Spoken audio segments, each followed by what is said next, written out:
రోజు నుంచి పాత్రికేయులు కానీ ఎవరైతే ఈరోజు సోషల్ మీడియాలో కానీ ఇటువంటి అబద్ధ ప్రచారాలు చేస్తున్నారో వారందరికీ ఈ సందర్భంగా చెప్తున్నాను, అటువంటి అబద్ధ ప్రచారాలు చేస్తే దానిని మీద కూడా ఎంక్వైరీ చేస్తాం.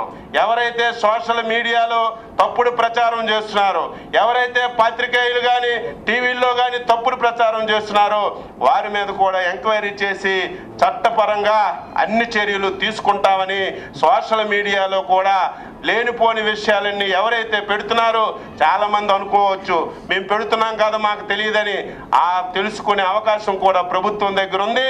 ఎవరైతే తప్పుడు సమాచారం తప్పుడు వార్తలు సోషల్ మీడియాలో పెడతారో దాని మీద కూడా ఎంక్వైరీ చేసి అటువంటి వ్యక్తులు కూడా చట్టపరంగా శిక్షించడానికి ప్రభుత్వం వెనకాడదని చెప్పి సందర్భంగా తెలియజేస్తూ ఈరోజు పాత్రికేయులు కూడా ఒకసారి ఏదైనా విషయం వస్తే నాలాంటి వాడికో మంత్రులకు అడగండి కానీ ఇష్టానుసారంగా వార్తలు పోటాపోటీలుగా తప్పుడు వార్తలు పెట్టి ఈరోజు ప్రజానీకానికి అయోమయాన్ని క్రియేట్ చేయొద్దని ఈ సందర్భంగా తెలియజేస్తూ నెక్కచ్చిగా చంద్రబాబు నాయుడు గారు ఆంధ్రుల యొక్క ఆత్మాభిమానంతో ఆంధ్రుల యొక్క గౌరవంతో ఈరోజు ఎన్నికైనటువంటి ముఖ్యమంత్రి.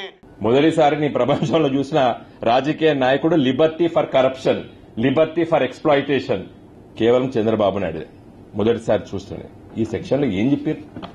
Security of life, Liberty.